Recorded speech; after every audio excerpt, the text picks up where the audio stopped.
ramdam na ramdam ko na yung simoy ng Pasko eh.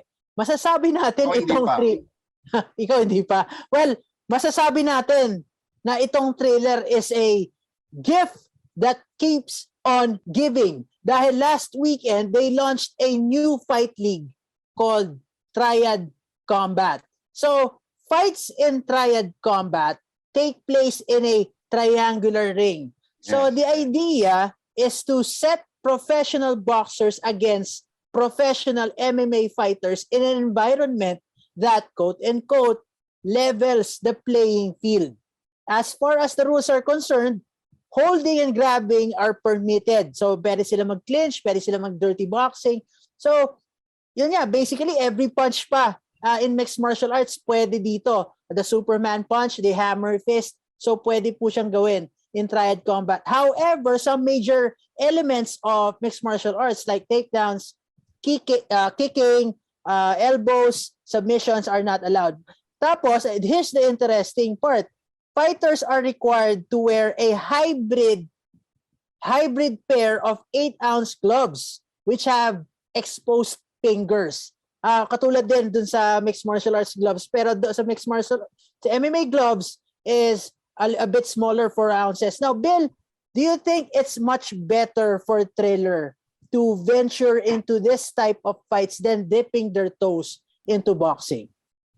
Sa tingin ko, naghahanap sila ng pagpapwestohan nila. They're really looking for their niche in boxing. First of all, the triangular ring, I have my misgivings about that. I just did a segment on how boxers can legally take advantage. And the size of the ring was one of the things we discussed.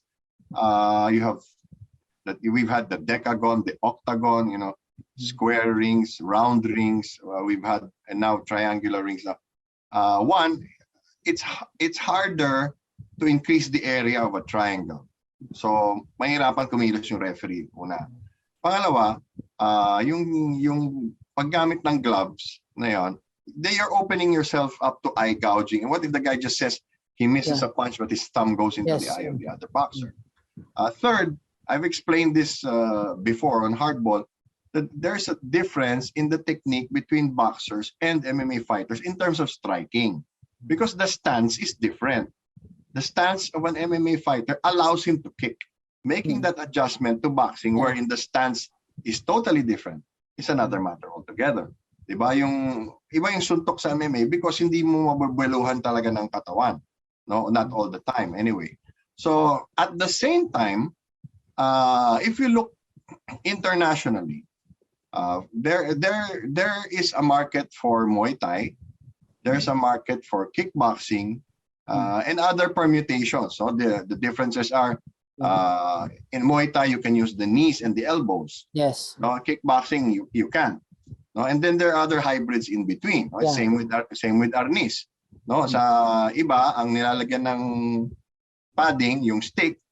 Sa iba yung lumalaban. No, and then they use live sticks like they do in the south. No, in Cebu and other places. It looks more like kendo, but that's their style of doing it. Sa tingin ko, it's not that great a move for Triller because it's not going to spread among the masses. It's not going to become a mainstream sport kasi it's a hybrid, no? How many hybrid sports have really succeeded? They tried chess boxing, it didn't work.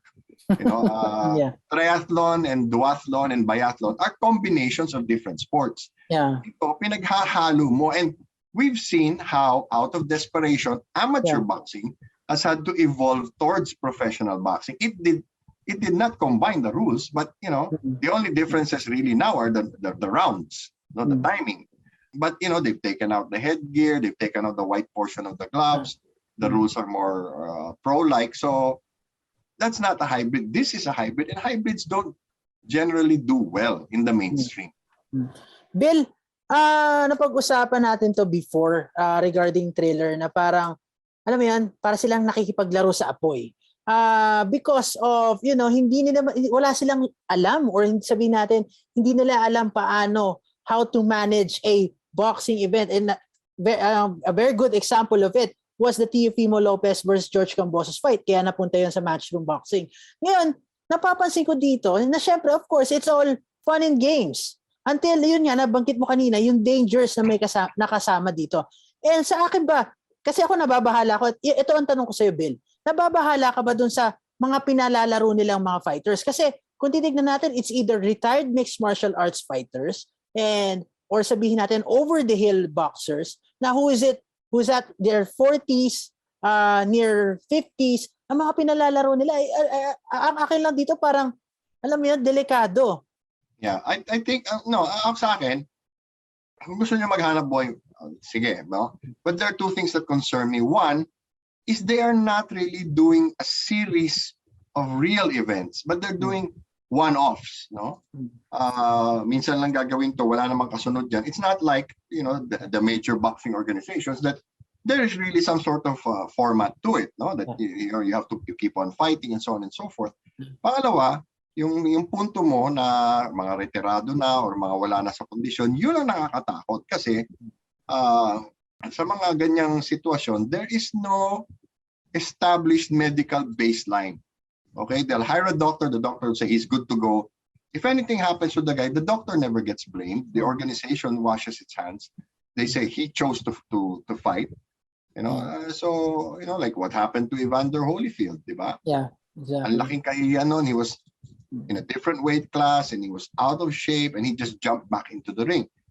That should not be allowed. They should have a minimum of, let's say, 6 weeks or so for the athlete to get into condition. There should be some monitoring. It's not just slapping two fighters together and hoping something good happens. Yun ang nakakabahala kasi baka may mamatay dyan eh. Diba? Hindi mo alam, matakin sa puso or could have a stroke or other medical conditions. I'm not saying it's because of the age. It's more of they're so far away from their previous physical conditioning that this would be a shock to their system. Bill, Thriller made this public declaration. Ang sabi nila, triad combat will rival boxing. Pero sa akin para mas nakikita kong magiging competitor nila itong sumisikat sa Amerika na bare knuckle fighting championship. Your thoughts? Bare knuckle fighting is still boxing. Okay, it's basically boxing without the protection of the gloves. No? Because there is some medical evidence that shows that it's actually safer for you to box without gloves. No, some medical professionals argue that because you're not wearing gloves, the brunt of the impact is really outside on your face. Kahit dadaming peklat mo, dadaming sugat mo sa mukha, but it will cause less damage to the brain. There is some argument for that, no? But this is neither here nor there. No, in the past 15 years or so, we've had mixed martial arts really rival and in some places double the audience of professional boxing. Now, boxing is making a very strong comeback after the pandemic, but this is again neither here nor there. It's not boxing. It's not mixed martial arts. So I don't really see where. In other words, with all due respect to beach volleyball. Okay, beach volleyball was created primarily, one, to expand the market of volleyball itself, and two, to give a lot of these retired Olympians a professional league of their own. Plus, you only need 2 players, so it's much more convenient. So, beach volleyball is not as strenuous per se, although it uses less players. It's not as strenuous per se as regular volleyball.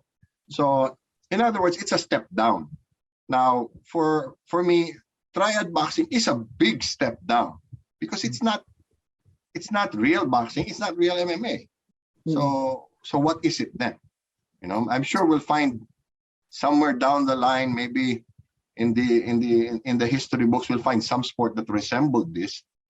Maybe boxing started out that way because it was initially a way for armies to practice their hand-to-hand combat, but still, at the end of the day, it is something new, and these things take a long time to crack the mainstream market. And I don't think triad boxing is going to do that.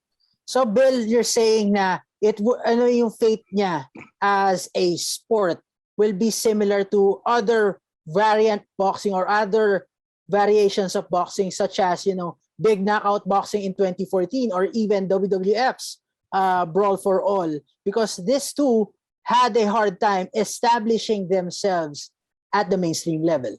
Yes, it's going to be quite limited in its appeal because so far they're not really serious about growing the sport. They're grabbing names, who retired and then throwing them into the ring together. And it's unfair for me. It's unfair to the mixed martial artists, no, because that's only half of their game, Yeah. right?